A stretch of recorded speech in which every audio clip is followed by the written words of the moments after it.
here we are. I turned down here at the next block. Thanks, mister. I'll get off there.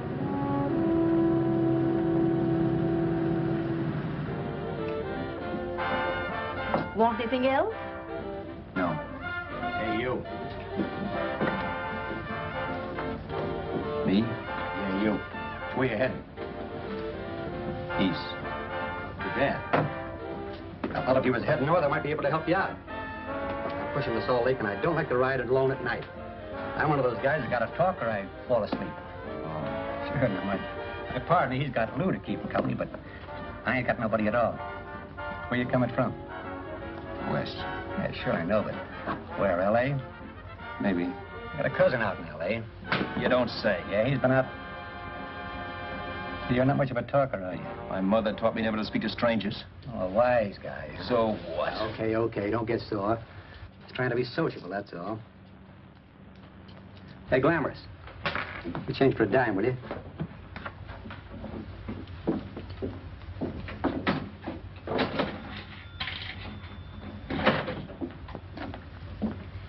Let's have something quieter this time, Joe. My head's splitting. Is that what's wrong with it? Done with your coffee? No. And don't rush me, will you?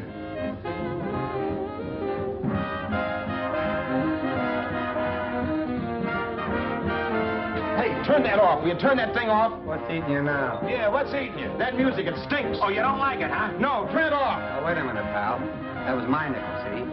This is a free country. And I play whatever I wanted. Okay. Sure. And if you don't like it, you don't have to listen to it. And you can leave here anytime you want to.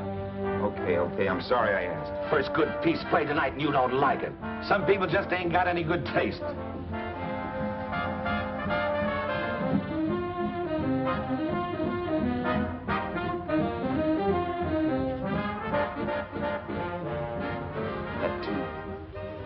That tune. Why was there always that rotten tune? Following me around, beating in my head, never letting up. Did you ever want to forget anything? Did you ever want to cut away a piece of your memory or blot it out? You can't, you know. No matter how hard you try. You can change the scenery. But sooner or later, you'll get a whiff of perfume or somebody will say a certain phrase or maybe hum something. Then you're licked again. I can't believe that you're in love with me. I used to love that song once. So did the customers back in the old Break at Dawn club in New York. I can't remember a night when I didn't get at least 3 requests for it. Sue, she was always selling it too. Those were the days.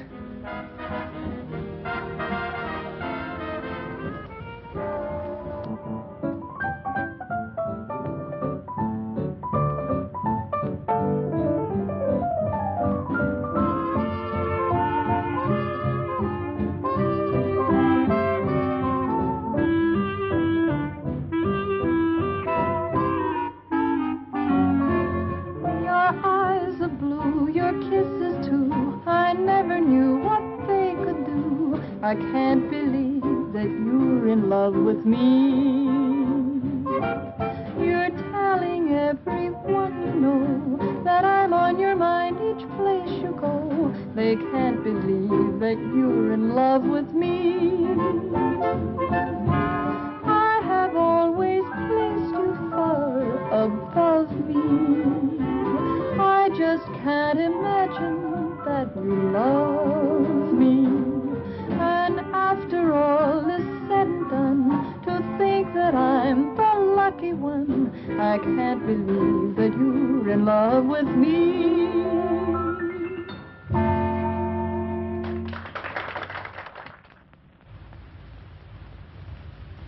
It wasn't much of a club, really. You know the kind. A joint where you could have a sandwich and a few drinks and run interference for your girl on the dance floor.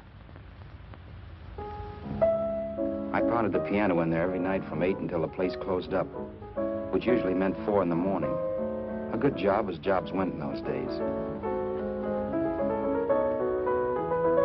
Then, too, there was Sue, who made working there a little like working in heaven. But how we felt about each other, well, there was nothing very unusual in that. I was an ordinary healthy guy, and she was an ordinary healthy girl, and when you add those two together, you get an ordinary healthy romance, which is the old story. Sure, but somehow, the most wonderful thing in the world.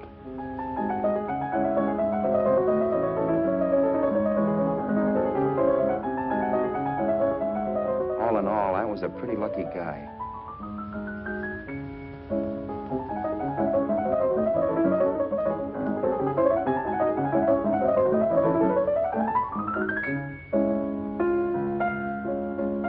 Mr. Paderewski, I presume. It's beautiful. You're going to make Carnegie Hall yet, Al? Yeah, as a janitor. I'll make my debut in the basement. I don't blame you for being bitter, darling, but you mustn't give up hope. Why, someday... Yeah, someday. If I don't get arthritis first. In the meantime, let's blow this trap.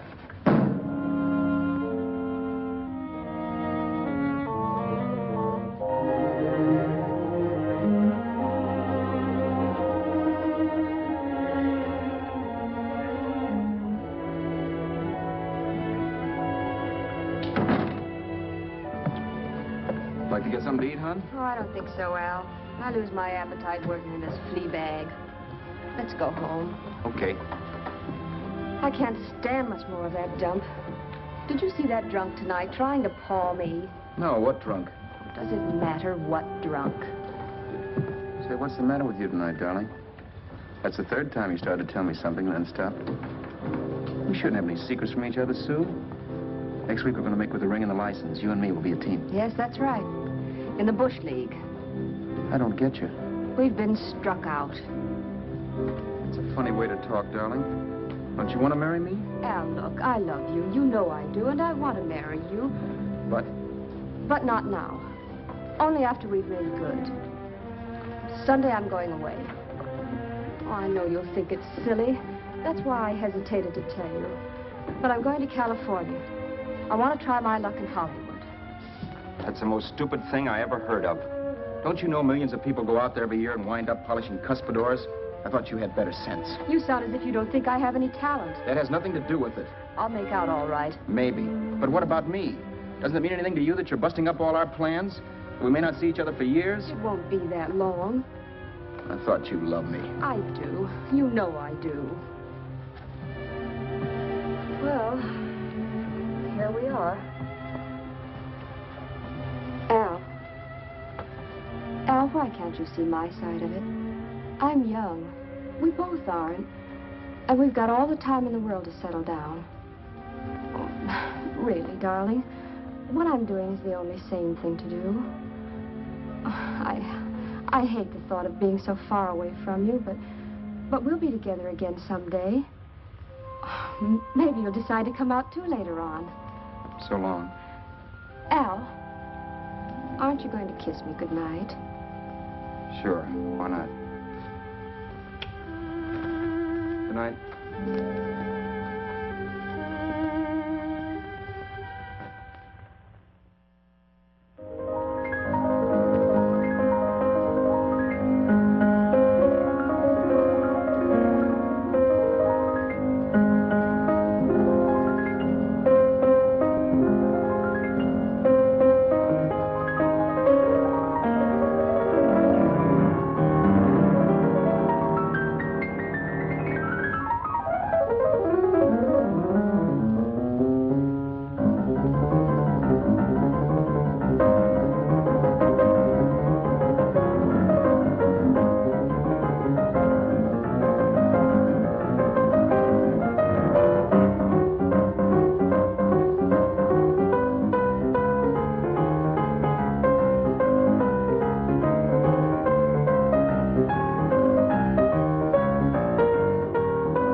Roberts. You hit the jackpot this time.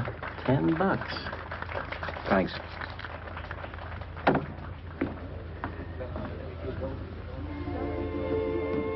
So when this drunk handed me a 10 spot after a request, I couldn't get very excited. What was it, I asked myself? A piece of paper crawling with germs. Couldn't buy anything I wanted. It couldn't. Then I thought of something.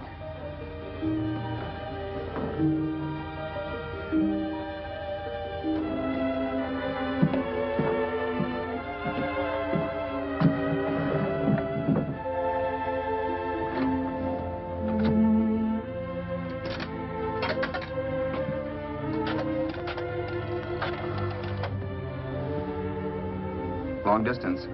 I'd like to put a call through to Los Angeles. Miss Harvey. Sue Harvey, Harvey. The number is Crestview 65723.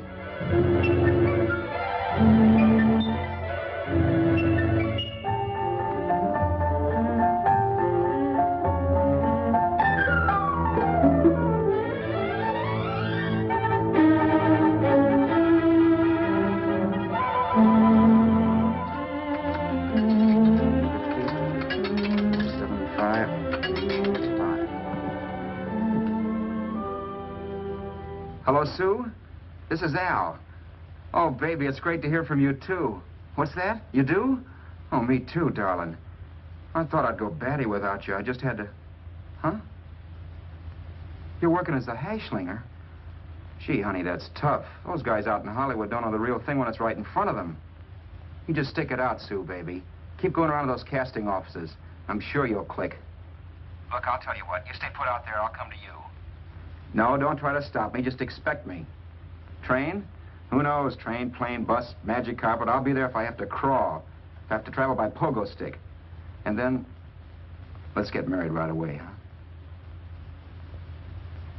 That's the stuff. That's what I've been wanting to hear you say. Well, goodbye for now. I'll be seeing you soon. Yeah. Bye. The only way I could cross country was to thumb rides. For even after hawking everything, I only had enough money to eat. Money. You know what that is. It's the stuff you never have enough of. Little green things with George Washington's picture that men slave for, commit crimes for, die for. It's the stuff that has caused more trouble in the world than anything else we ever invented. Simply because there's too little of it. At least I had too little of it. So it was me for the thumb.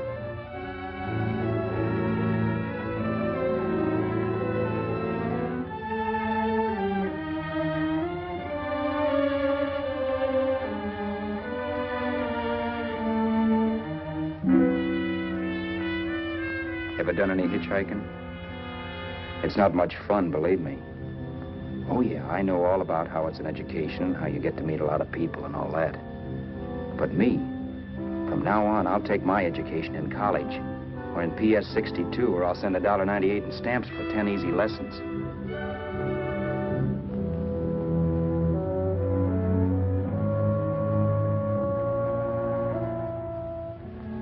Thumbing rides may save you bus fare, but it's dangerous. You never know what's in store for you when you hear the squeal of brakes.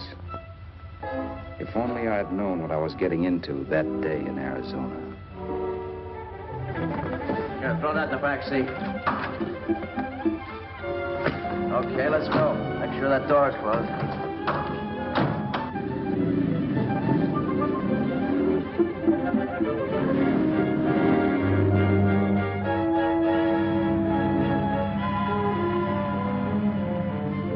You know, Emily Post ought to write a book of rules for guys thumbing rides. Because as it is now, you never know what's right and what's wrong. We rode along for a little while, neither one of us saying anything. I was glad of that. I never know what to say to strange people driving cars. Then, too, you can never tell if a guy wants to talk. A lot of rides have been cut short because of a big mouth. So I kept my mouth shut until he started opening up. Hand me that little box in the compartment, will you, pal? Hold the wheel, will you?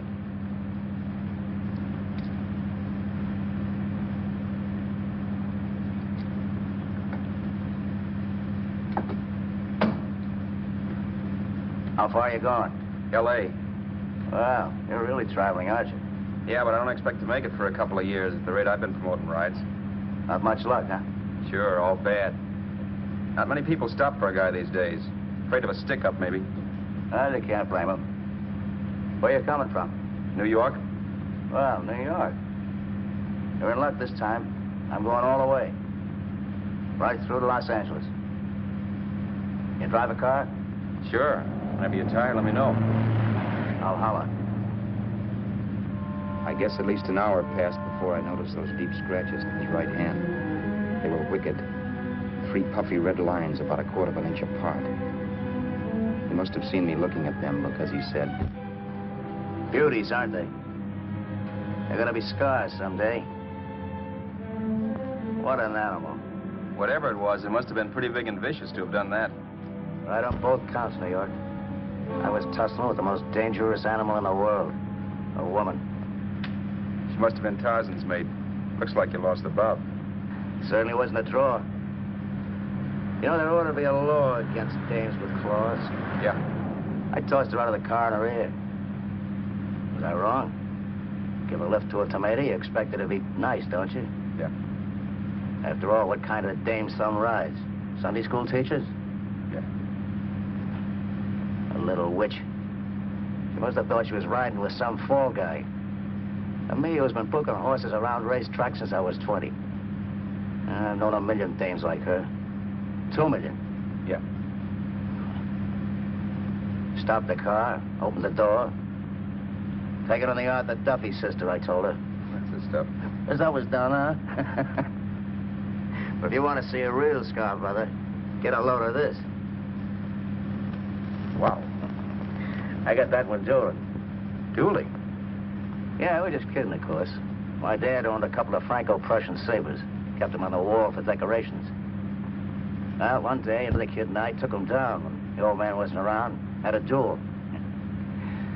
He got me in the arm here. Pretty mean cut. Infection set in later. Yeah, I can see that. Now, give me that box again, will you? Yeah.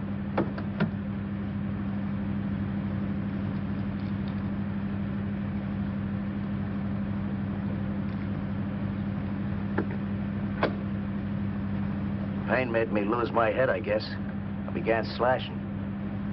Before I knew it, I'd put the other kid's eye out. That was tough. Well, it was just an accident, of course. Do you know how kids are? I got scared and decided I was going to run away from home. Old man almost caught me when I was packing my duds. The bloody rag I had wrapped around my wrist hadn't caught his attention. You'd seen the bundle for sure. But I beat it when he was phoning for a doctor. That was 15, 16 years ago. I haven't been home since. Pull in there for a bite or something, huh? a bite or something. Brother, was I hungry. I hadn't had anything in my stomach for hours. Yet even with that gnawing in the pit of my belly, I didn't want to be in too big a rush to put on the feed bag. First, I had to make sure this guy knew the score. If I got him down on me, goodbye ticket to Hollywood. I'll wait out here for you, mister. If it's the money, don't worry about paying for it. This time it's on me. Well, that's what... Haskell, think nothing of it. You make your first million, maybe you can do the same for me. Come on, New York. I gotta make the West Coast by Wednesday. There's a horse running at Santa Anita named Paradiesical. Means so to me if I'm on him. We'll make it all right. He did most of the talking during the half hour we were in the place. I ate. He rambled on about his old man, whom we hadn't heard from since he ran away as a kid. Now he happened to become a bookie. And then all about how he got rooked in Miami. One race, 38 grand. They cleaned out my book. How do you like that? That was tough luck. Yeah, and I'm supposed to be the smart guy. Well, you just wait. I'm going back to Florida next season with all kinds of jack. And you watch those stinkers run for cover. Want anything else? No, thanks. I've had plenty.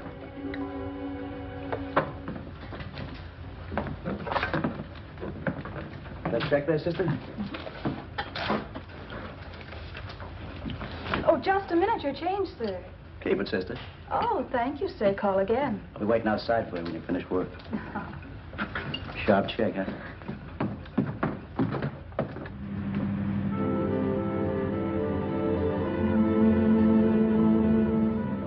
all that night while Haskell slept like a log.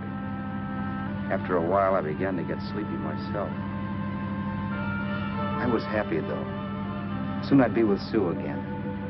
The long trip was practically over, and there'd be no more hoofing it down the concrete.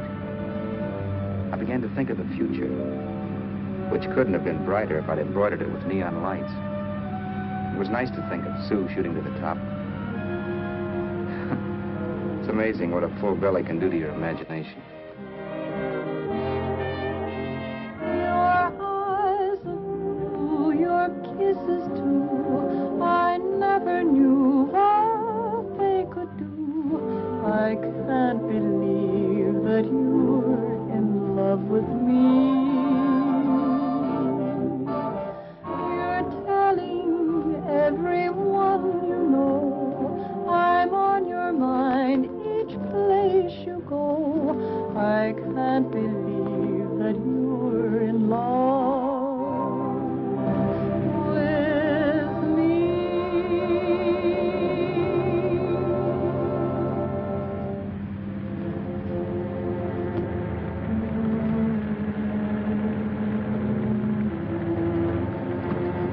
Mr. Haskell? Mr. Haskell? Mr. Haskell, wake up. It's raining. Don't you think we ought to stop and put up the top?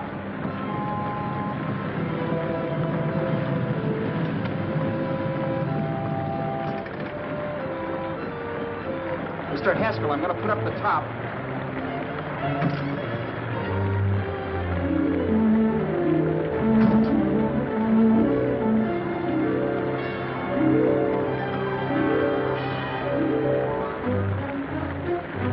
Until then, I'd done things my way. But from then on, something else stepped in and shunted me off to a different destination than the one I had picked for myself. For when I pulled open that door... Mr. Haskell, what's the matter? Are you hurt? Are you hurt, Mr. Haskell? Start your sermon. I'll listen to it. But I know what you're going to hand me even before you open your mouths. You're going to tell me you don't believe my story of how Haskell died and give me that don't make me laugh expression on your smug faces. I saw at once he was dead, and I was in for it. Who would believe he fell out of the car? Why, if Haskell came too, which of course he couldn't, even he would swear I conked him over the head for his dough. Yes, I was in for it. Instinct told me to run, but then I realized it was hopeless. There were lots of people back down the road who could identify me. That gas station guy and the waitress. I would be in a worse spot then, trying to explain why I beat it. The next possibility was to sit tight and tell the truth when the cops came. But that would be crazy. They'd laugh at the truth. And I'd have my head in the noose. So what else was there to do but hide the body and get away in the car? I couldn't leave the car there with him in the gully. That would be like erecting a tombstone.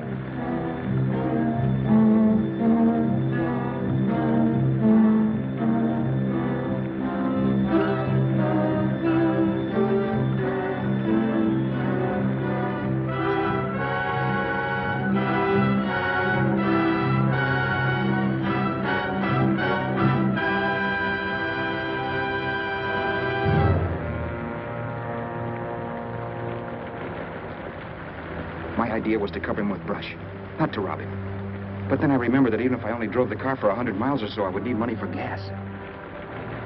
Besides, it was stupid of me to leave all that money on a dead man. Not only that, I'd have to take his driver's license in case I was stopped for something. I didn't like to think about it, but by that time I'd done just what the police would say I did, even if I didn't. My clothes. The owner of such an expensive car would never be wearing them. Some cop might pull me in on suspicion.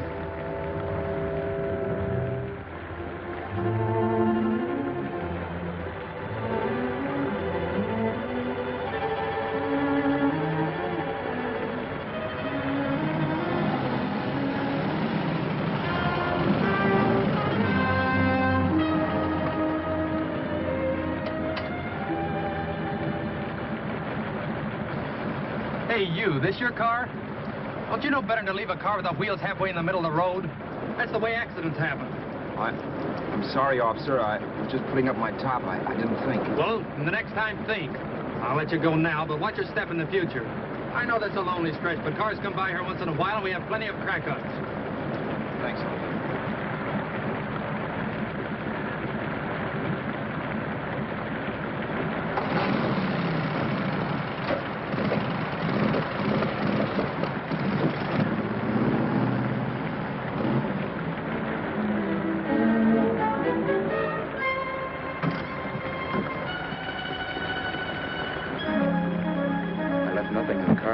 Miss Roberts. If they found a dead man in the gully now, it would be me.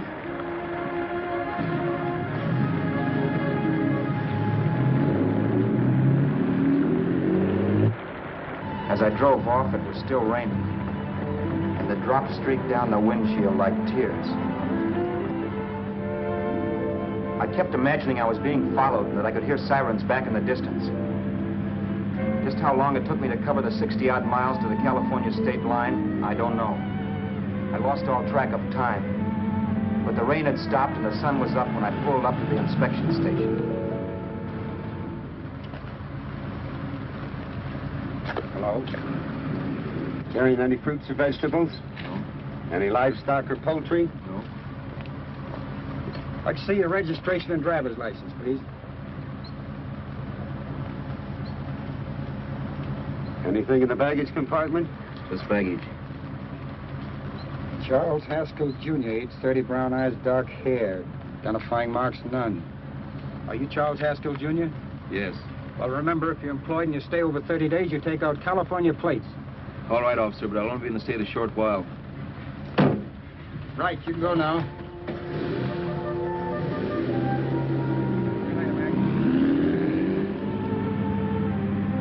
I couldn't drive any farther without some sleep. Cops or no cops, I knew I had to hit the hay and hit it hard. I was dead tired.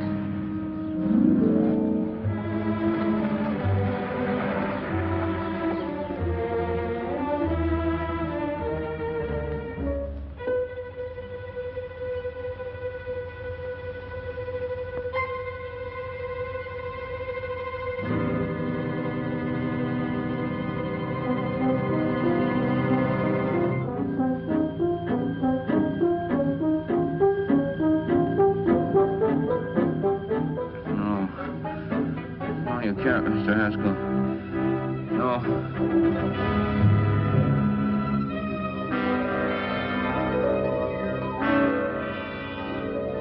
Mr. Haskell, you can't die. Don't think I did it. No, Mr. Haskell. No.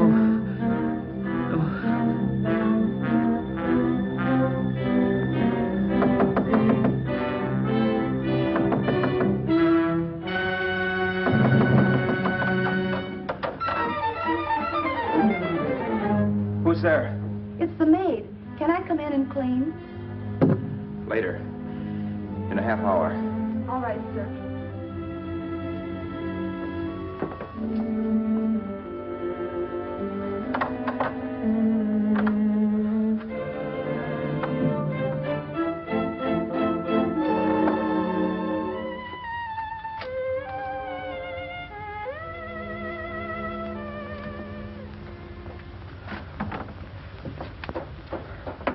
There was no time to lose. Every minute I had to be Charles Haskell was dangerous. And I'd have to be Charles Haskell until I got to some city where I could leave the car and be swallowed up.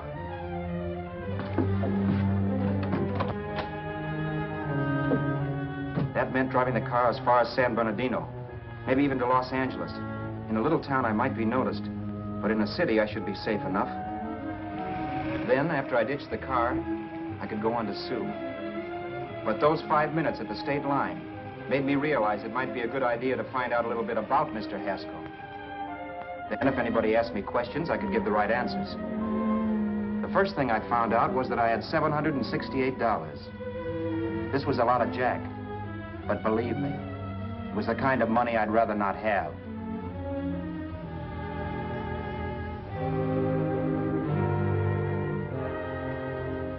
And then I found out from a letter Haskell was carting around in his bag that he wasn't the open-handed, easygoing big shot who went around buying dinners for strange hitchhikers. Before I got done reading it, I saw him more as a chiseler. It was written to his old man in California, the one he hadn't seen in so many years. In it, Haskell posed as a salesman of hymnals, of all things. It was easy to see where Haskell expected to raise a new stake for his book in Miami by rooking his old man. That was about all I found out from his effects, and it was enough. I told myself, maybe old man Haskell was lucky his son kicked off. He would never know it, but it saved him from taking a flyer in sacred literature preferred.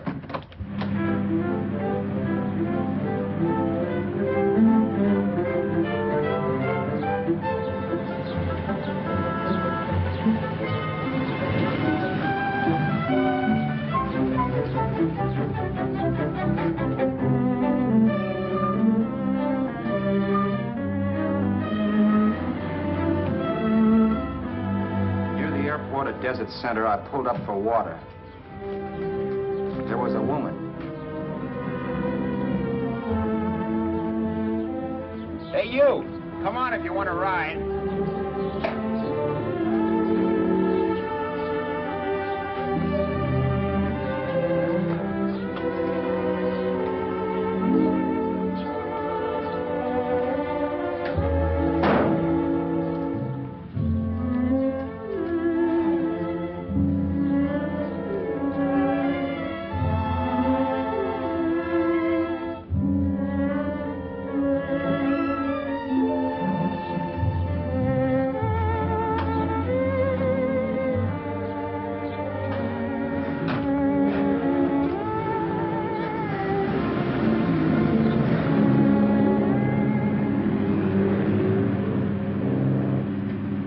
How far are you going?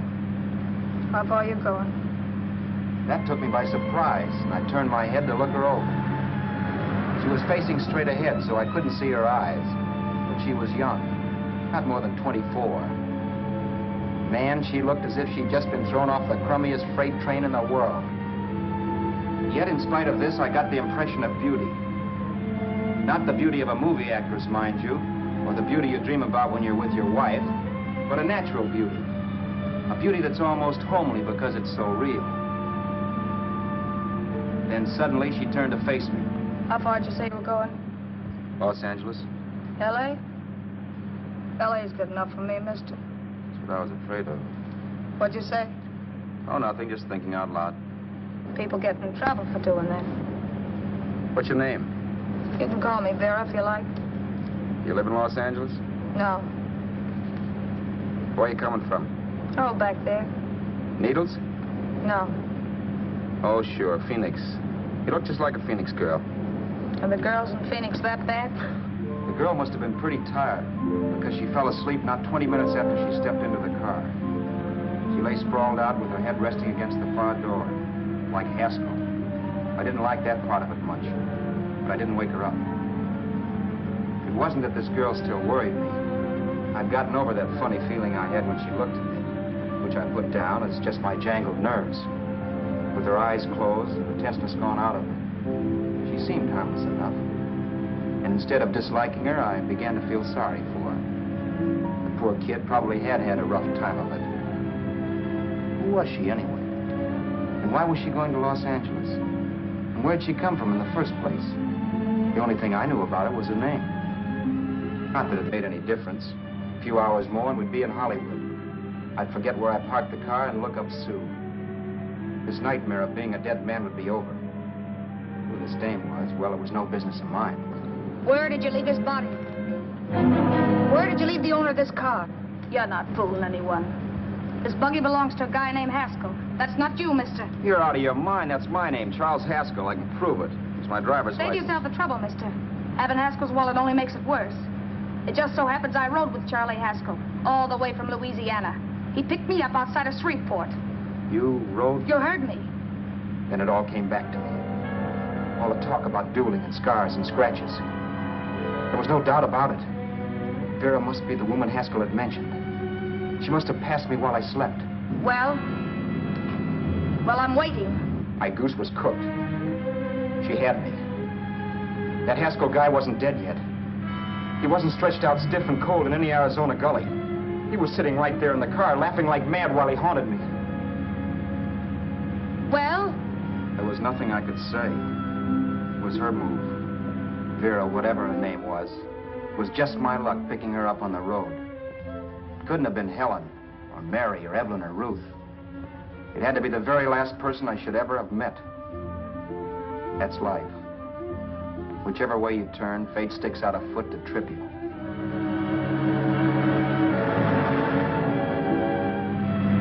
I told her everything, but she didn't believe my story. I should have saved my breath. That's the greatest cock and bull story I ever heard. So he fell out of his car. Say, who do you think you're talking to, a hick? Listen, mister, I've been around, and I know a wrong guy when I see one. What'd you do, kiss him with a wrench? Now, wait a minute. What I told you was true. You see, that's why I had to do it. You think I killed him. Well, the cops would have thought so, too. Yeah, well, maybe they still think so. What makes you so sure I'll shut up about this? Vera, I'm innocent. Give me a break, will you? It won't do me any good having you pinched. The cops are no friends of mine. Now, if there was a reward, but there isn't.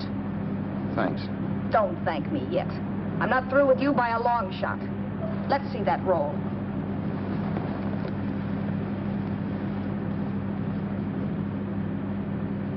Is that all Haskell had? Isn't it enough? No, I thought he had more. Not that I know of. You can search me if you think I'm holding out on you. Well, maybe I will at that. He told me he was going to bet $3,000 on a horse named Paradisical on Wednesday at Santa Anita. He was stringing you along. He meant 300. Maybe. Sure, $3, 300. He was a piece of cheese, a big blowhard. Listen, mister, don't try and tell me anything about Charlie Haskell. Remember, I knew him better than you did. Okay, then you knew he was a four-flusher. That explains the $3,000 bet. I'm not so sure he didn't have that $3,000. Why should I believe you? You got all the earmarks of a cheap crook. Now, wait a minute. Shut up. You're a cheap crook and you killed him. For 2 cents, I'd change my mind and turn you in. I don't like you. All right. Don't get sore. I'm not getting sore. But just remember who's boss around here. If you shut up and don't give me any arguments, you'll have nothing to worry about. But if you act wise, well, mister, you'll pop into jail so fast it'll give you the bends. I'm not arguing. Well, see that you don't. You know, as crooked as you look, I'd hate to see a fella as young as you wind up sniffing that perfume that Arizona hands out free to murderers. I'm not a murderer. Of course you're not. Haskell knocked his own head off. He fell, that's how it happened, just like I told you. Sure, and then he made you a present of his belongings. I explained why I had to do that. Doesn't make a difference one way or another. I'm not a mourner. I liked Haskell even less than I like you. Yeah, I saw what you did to him. What do you mean? Well, scratches on his wrist. Sure, I scratched him. I'll say you did. So your idea was to drive the car a little way, maybe into San Bernardino, and then leave it. You weren't going to sell it? Sell it? You think I'm crazy? Somebody else's car? See, all I want to do is leave it somewhere and forget I ever saw it. Not only don't you have any scruples, you don't have any brains. I don't get you. Maybe it's a good thing you met me. You'd have got yourself caught, sure. Why, you dope. Don't you know a deserted automobile always rates an investigation? Huh? Look, the cops find a car. Then they get curious. They wonder where the owner is. So, all right, they don't trace Haskell. They trace you. I never thought of that. The only safe way to get rid of the car is to sell it to a dealer. Get it registered under a new name. Say, stop at the next store. I want to get a bottle and do some shopping before we hit L.A. Okay. As soon as we find a place, I'll drop you off and pick you up later. Nothing doing. You're coming in, too. From now on, you and I are like the Siamese twins. Have it your way, but I don't get the point. The point is, I don't want you to get lost. I'm not going to beat it if that's what you're afraid of. I'll say you're not. Well, I'm going to see that you sell this car so you don't get caught. Thanks. Of course, your interest wouldn't be financial, would it? You would want a small percentage of the profits. Well, now that you insist, how can I refuse? 100% will do. Fine. I'm relieved. I thought for a moment you were going to take it all. I don't want to be a hog. A few hours later, we were in Hollywood. I was recognizing places Sue had written about. It struck me that far from being at the end of the trip, there was a greater distance between Sue and me than when I started out. Vera wasn't kidding with that Siamese twins crack. She rented a little apartment as Mrs. Charles Haskell. When I objected to this, she explained that it was on account of the car. A dealer might think something was funny if he called and found we were using different names.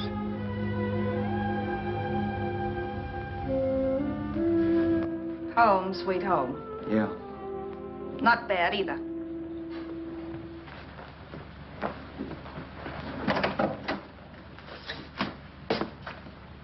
In case there's any doubt in your mind, I'll take the bedroom. Yeah. Sure is stuffy in here.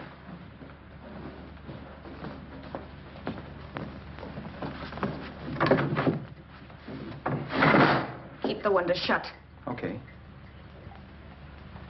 The old crow downstairs said there's a folding bed behind this door.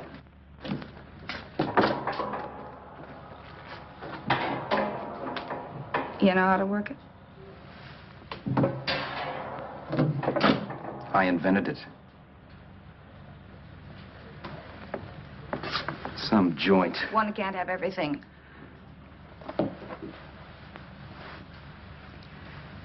I'm first in the bathtub. I don't know why, but I figured you would be.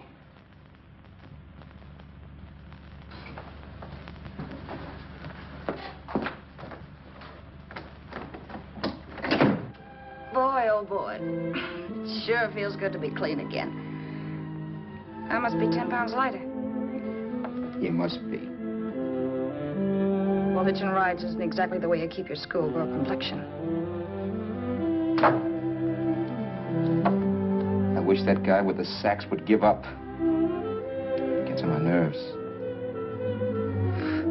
Forget it. Have a drink. Aren't you afraid I might take you up on it? If I didn't want to give you a drink, I wouldn't have offered it. Might be a sorehead, Roberts. You got yourself into this thing. You should be grateful I'm not turning you in. Why, if I wasn't regular, you'd be in the pen this minute, being photographed, fingerprinted, and being pushed around by the cops. So cheer up. Get rid of that long puss. Or is your conscience bothering you?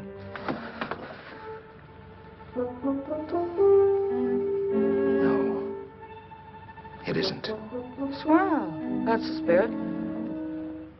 He's dead and no moaning around will bring him back. Anyway, I never could understand this worrying about something that's over and done with. Now look, Vera, for the last time I didn't kill him. Haskell was a sick man. Maybe he was dead before he fell out of the car. I don't know. Sure. He died of old age. All right. So if it'll make you sociable, you didn't kill him.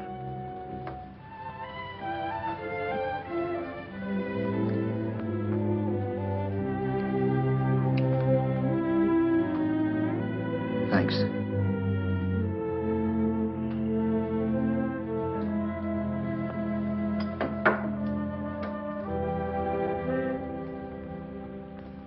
We're out of liquor, Roberts. Yeah.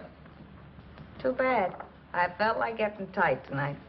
Well, I think you succeeded. Am I tight? As a prima donna's corset. That's good. I wanted to get tight. Why? What have you got to get tight about? Oh, I don't know. Few things. You should have my worries. If I had your troubles, I'd stay sober. And I've got the key to that door. Yeah. Maybe you're right. I'm always right. You know, I don't like your attitude, Roberts. Well, there's a lot of things I don't like. Sure. But life's like a ball game. You gotta take a swing at whatever comes along before you wake up and find it's a ninth inning. You read that somewhere. That's the truth, Roberts. All you do is bellyache. Taking it easy and, well, trying to make the best of things. But maybe that's what's wrong with the whole world. Get the professor. People knock themselves out trying to buck fate. Now, take you, for instance. You're lucky to be alive. Why, suppose Haskell had opened your door. You'd be playing a harp now. Think of that. You think of it. I'm tired of thinking. There's plenty of people dying this minute. I would give anything to trade places with you. I know what I'm talking about. I'm not so sure. At least they know they're done for. They don't have to sweat blood wondering if they are. Your philosophy stinks, pal. We all know we're going to kick off someday. It's only a question of when. But what got us on this subject anyway? We'll be discussing politics next. Yeah. Where'd you hide the butts?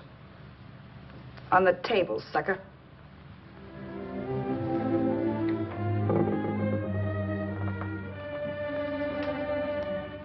We bored each other with conversation for a couple of hours longer.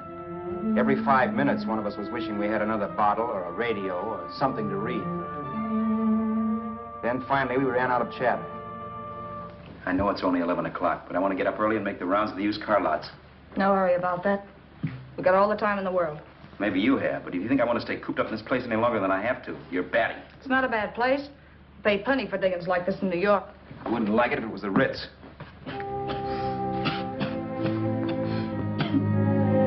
rotten liquor.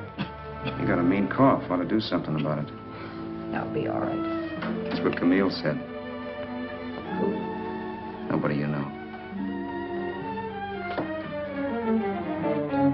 Wasn't that the dame that died of consumption? Yeah. Wouldn't it be a break for you if I did kick off? You'd be free with all Haskell's dough and car. I don't want to see anybody die. Not even me. Especially not you. One person died of me. If you did, well, that's all I need. You don't like me, do you, Roberts? Like you? I love you. My favorite sport is being kept prisoner. After we sell the car, you can go to blazes for all I care. But not until then.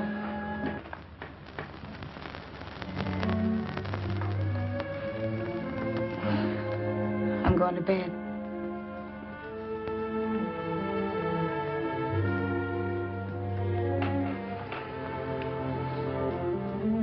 Good night, Roberts. Don't try and sneak away during the night. All the doors are locked. Anyway, if I find you gone in the morning, I'll notify the police. They'll pick you up. Don't worry, I know when I'm in a spot. Well, good night. I hope that portable rack isn't too uncomfortable for you. Don't lose any sleep over it, will you, Vera?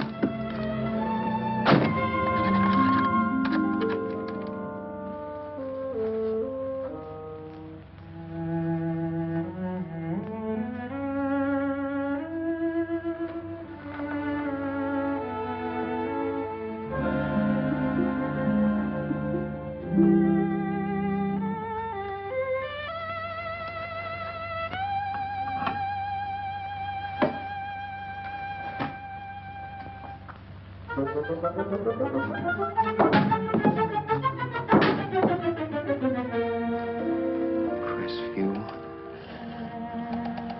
6, 5, 7, 2, 3. Hello? Hello? Hello? Hello?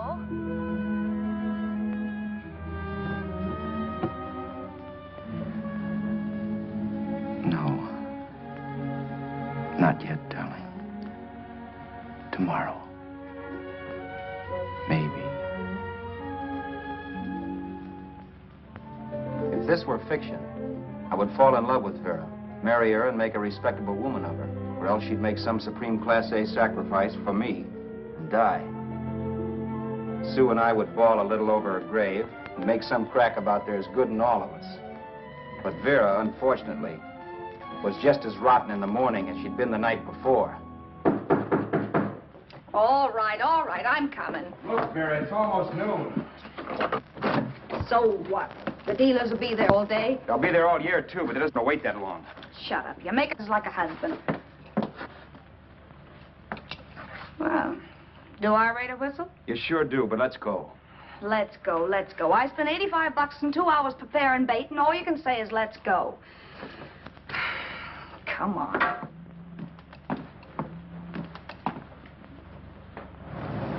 We passed a few used car lots last night down this way. What do you think we can get for this heap? I don't know. Plenty. You let me handle everything. Think we can get $2,000? I don't know, but don't worry. I'll squeeze as much out of this guy as I can. If I let it go cheap without a fight, he might think we've stolen the car. And listen, don't make any slips and call me Roberts. That'll cook us. I don't need you to tell me that. You better just sit by and keep your mouth closed.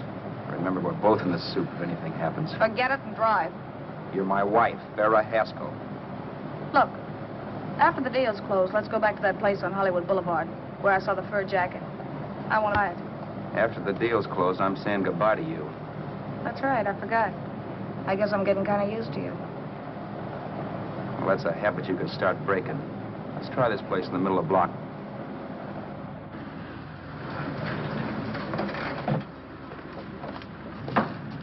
Good afternoon. What can I do for you?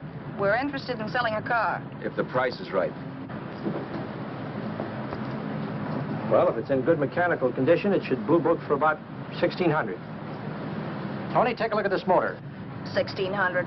Are you kidding?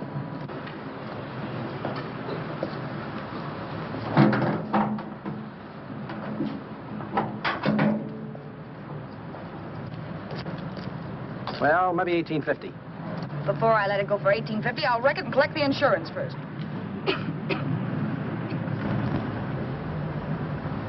Lady, this motor's seen a lot of driving.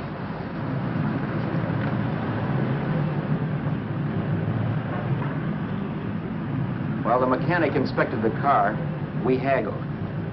At last, when we were all worn out, we hit a compromise. His price. Okay, it's a deal. All right, come in, we'll sign the papers. I have the ownership papers right here with me. Look, Vera, in the meantime, will you clean the dash compartment? There may be some stuff in it. All right, darling. $1,850. That dirty crook.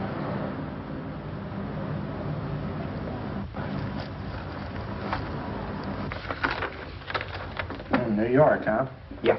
But you bought the car in Miami. Yeah. Well, now let's see about the insurance. We can either have it transferred or canceled. What kind of insurance do you have, Mr. Haskell? Well, aren't all the papers there? I don't see any. Surely you know what type of insurance you carry in the car. The name of the company? Yeah, but, Well, if you'll just tell me the name of the company, I'd be very glad to take care of all the details. well, Did you sign the papers yet? not yet. Well, don't.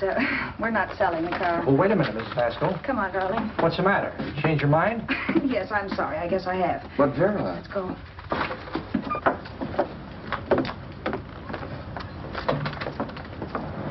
You got me out of a tight spot, Vera. But I still don't understand all this. You will in a minute. I almost threw away a gold mine. 1850 isn't to be sneezed at. The car doesn't book for as much as I thought. We're not selling the car. You want to keep it. Now, wait a minute, Vera. You said yourself I wouldn't be safe until the car was in someone else's name. I'd like to be free of this mess when I go. That's just it, Roberts. You're not going. There's a drive-in at the next corner. Pull in there and we'll get a bite to eat. And I'll explain.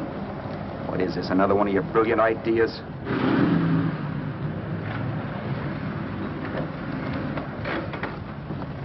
Oh, I take your order? Make mine a ham sandwich and coffee. And for you, sir? Oh, I don't care. The same. Thank you.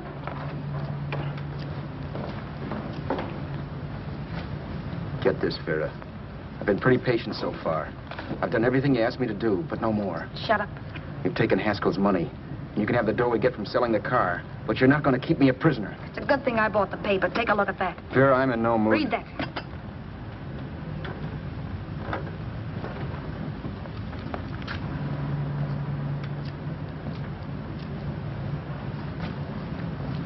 No. Yes. No, I won't do it. Yes, you will. You think I'm crazy? It's impossible, I tell you. Excuse me.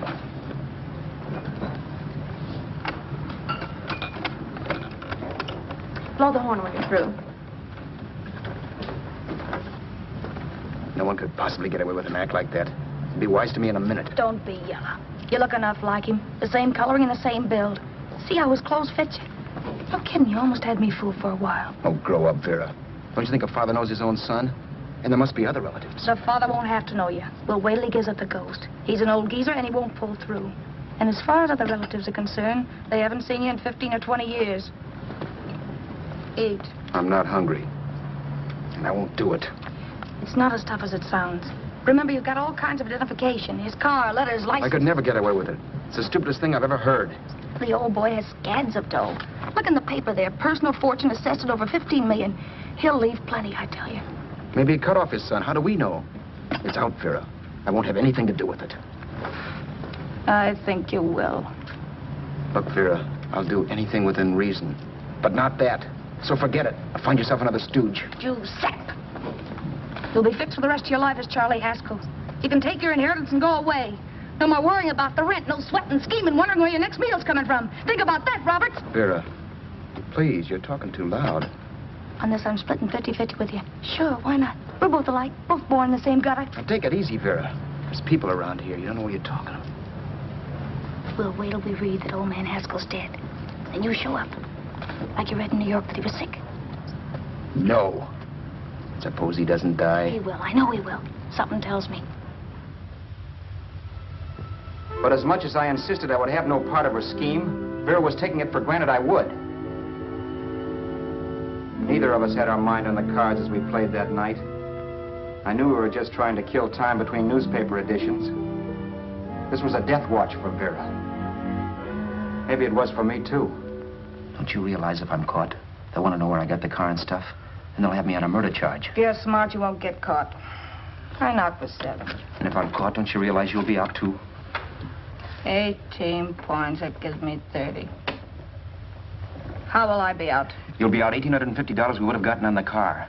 Really, Vera, you'd be an awful chump if you threw away all that dough on a dizzy long shot. Let me sell the bus tomorrow. With the money it'll bring and what you've already got, a clever kid like you can run it up in no time. Then we'd both be in the clear. I'll be in the clear anyway. Maybe. Maybe. But if I got caught, I'd get good and sore at you, you know. You mean you'd squeal? Well, no, not squeal exactly. Never mind what you meant. Even if you did tell the cops I was in on it with you, what could they do to me?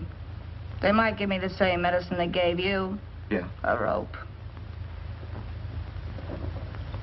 But I'm on my way now.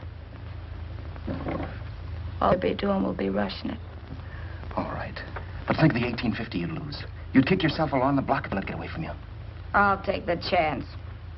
Want another drink? You're being a goon. That's the way people wind up behind the 8 ball. Once they get a few dollars, they become greedy and want more. My. Caesar. Who? You know that Roman general? He got his for being greedy. He wasn't satisfied, so the final wind-up was he took the count. A couple of days ago, you didn't have a dime. Why, you were so broke you couldn't pay cash for a postage stamp. Now you've got almost $700 with $1,850 in the offing. Take my advice. Don't try for more. I'm tired of this game. Let's have some blackjack. Play solitaire. Okay, I will if that's the way you feel about it. That's the way I feel about it. Getting sore and throwing things won't help much, Roberts. I'm really doing you a favor. I help you out of a jam by keeping my mouth shut. I show you how to make some soft money. And what thanks do I get? Thanks. Sure. Or would you rather call the cops and told them you killed the man and stole his money? I didn't kill anybody. Yes, you did. No, I didn't. You know I didn't. All right, then. Suppose I call the cops. If you're innocent, what do you got to be scared of? Okay. Call them, you mutt. Go ahead and call them, see if I care. At least they'll give me a square deal.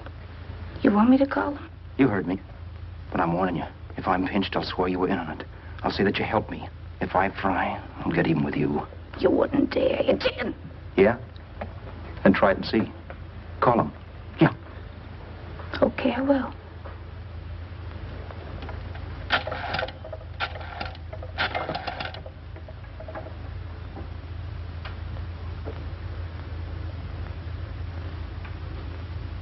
Information?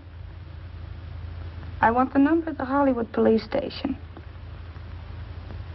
Okay, I got it. Thanks. Wait a minute, Vera. You wouldn't do that. Well, wouldn't do that, and I'll show you if I would. Take it easy now. Let's talk this over. This was early in the evening, and the conversation, while hectic, was at least pitched low. But as the minutes passed, and more obstacles to her plan popped into my head, the air got blue. Each word coming from our lips cracked like a whip. I reminded her that as Charles Haskell, I didn't even know my mother's name, where I'd gone to school, the name of my best friend, whether I had an Aunt Emma or not, my religion, and if I'd ever owned a dog. I didn't even know what my middle initial stood for. I also pointed out that the real Haskell had a scar on his forearm.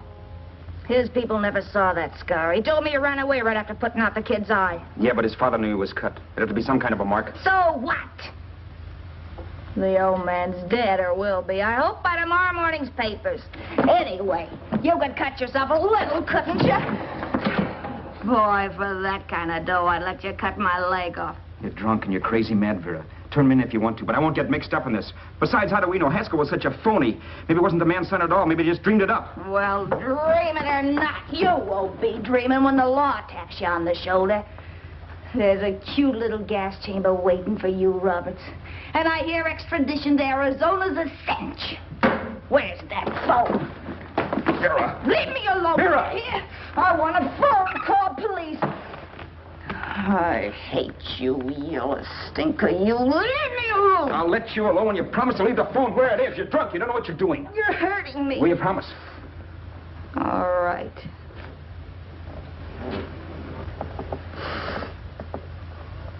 You hurt me. I'm sorry, but... And it's hot in here. Open up a window. It's not hot. Don't tell me. Now, do you do it or do I do it? You're no gentleman, see? Yeah. All right. I'll open up the window.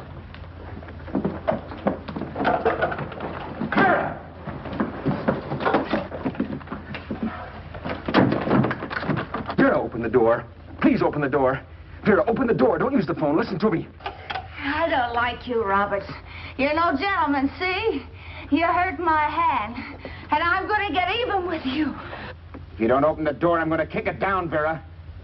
Vera, don't call the cops. Listen to me. I'll do anything you say. Vera, let me in. I'll break the phone.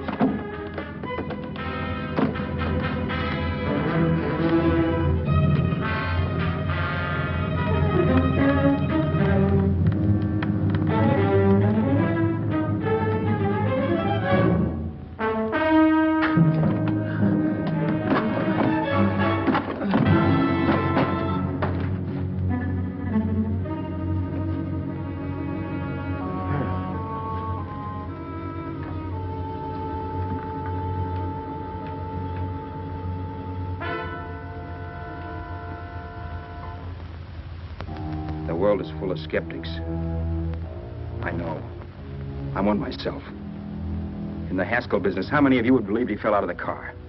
And now, after killing Vera without really meaning to do it, how many of you would believe it wasn't premeditated? In a jury room, every last man of you would go down shouting that she had me over a barrel and my only out was force.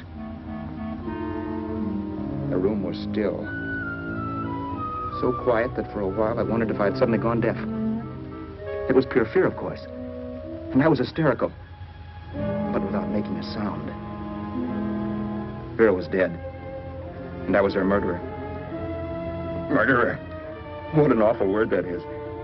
But I'd become one. I'd better not get caught. What evidence there was around the place had to be destroyed. And from the looks of things, there was plenty.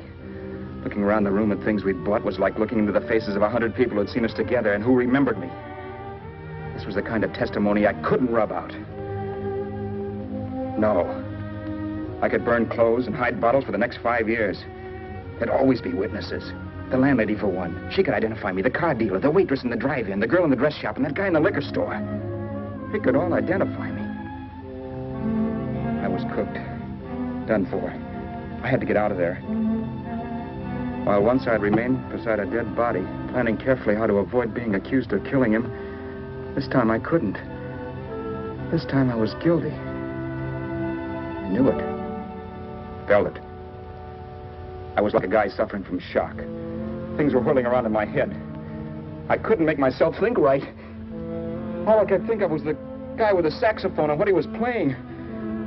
It wasn't a love song anymore. It was a dirge.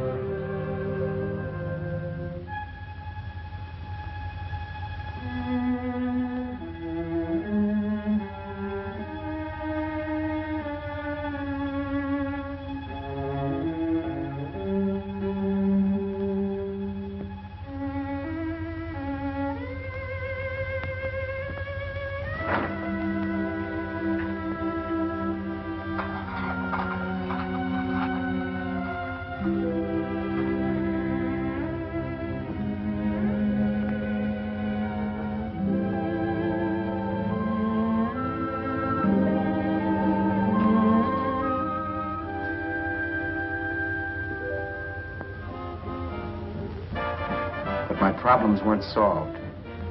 I had to stay away from New York for all time because Al Roberts was listed as dead and had to stay dead. And I could never go back to Hollywood. Someone might recognize me as Haskell. Then, too, there was Sue. I could never go to her with a thing like this hanging over my head. All I could do was pray she'd be happy.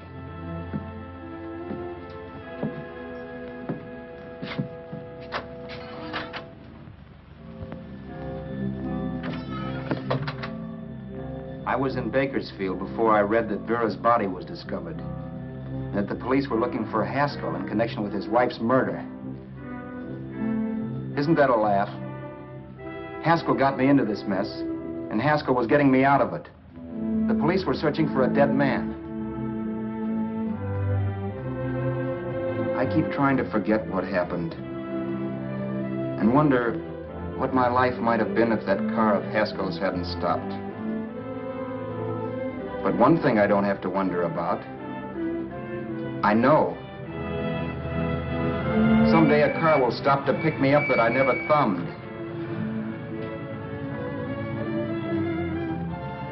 Yes. Fate, or some mysterious force, can put the finger on you or me for no good reason at all.